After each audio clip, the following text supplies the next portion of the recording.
Hey guys, what is up? And welcome back to another episode of Reinventing the Meal.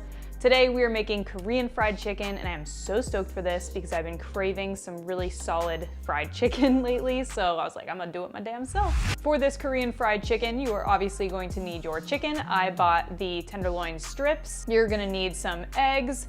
You are gonna need some cornstarch and some flour. For the sauce, you're gonna need some gochujang or gochujang. If I butchered the way of saying it, I'm so sorry. I get it confused every single time. You could find this at almost any Asian or international market. You're gonna need some honey. You will need some butter, green onions for garnish, of course. You'll need some canola oil or vegetable oil to fry everything in. I didn't show it in the B-roll because I f***ed up and forgot to put it out. Starting off our prep, we're gonna make our sauce. So you're just gonna go ahead and melt about a half stick of butter, or if you want more butter because you want buttery sauce, that's fine. I used a half stick though.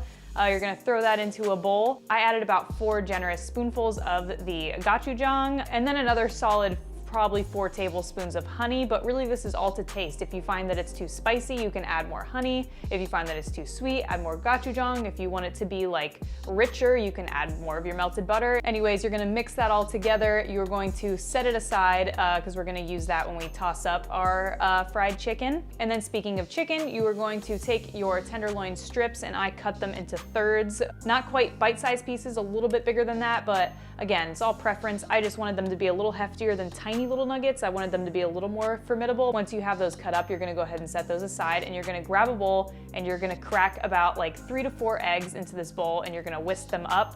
And then once your eggs are whisked up, you're gonna go ahead and put the raw chicken in there to toss them in. You can do it all at once. You don't have to do them one at a time like we did previously with the tonkatsu. Once the chicken tenderloins are sitting in the bath of unborn chickens, basically, it's so f***ed up, you're gonna go ahead and get your flour mixture ready, which is literally like 1 part flour with 1 part cornstarch, and then I just seasoned it with some salt and pepper. You're gonna whisk that first just to make sure you can get rid of any clumps. We don't want any clumps of flour or cornstarch, otherwise it's not a good time if you bite into that. Once that's whisked up, you're gonna take all of your raw chicken that has been sitting in the egg wash, and you're gonna put all of it in that bowl, and you are going to toss it up so all of the chicken is evenly coated. Again, it's cool if you do this all at once, it's not a big deal. Once your coated chicken is ready and sitting in that bowl of flour and cornstarch, you're gonna pour some either canola oil or vegetable oil in a deep pan, and you are gonna put that at medium-high heat, and you're gonna wait for it to heat up. You do not wanna put your chicken in too early. Then that flour and cornstarch is literally just gonna absorb the oil, and you're gonna get soggy chicken, and it's disgusting. So just wait until it's hot. You can flick water in it to see if it's hot enough. Sometimes you literally even start to see bubbles. Once your oil is hot enough, you're gonna go ahead and start putting in your chicken. I would say it needs about like 5 minutes per side, but really you can just keep an eye on it to see when it starts to turn a nice golden brown.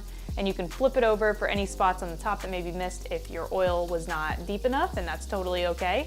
And then once you have all of your chicken fried and set aside, you can take some and put it in a bowl, drizzle in some of your delicious sweet and spicy Korean sauce that you have made, toss it up, and then you're gonna top it with some green onions as garnish. If you have them, sesame seeds, another great addition, just for the sake of plating and garnish is a nice thing to have and put on there. And then once you've done that, that's Korean fried chicken. I'm pretty sure the traditional way is it's actually double fried, but I was impatient and I'm hungry, and it looked a nice color already to me.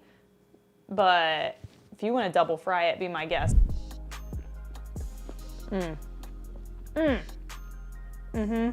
Oh my gosh, it's so good. It's sweet, it's spicy, it's rich from the butter, it's crispy. You got the nice little aromatics from the green onions. Oh, this is perfect. This is like a great party snack that you could do too. It's so fucking good.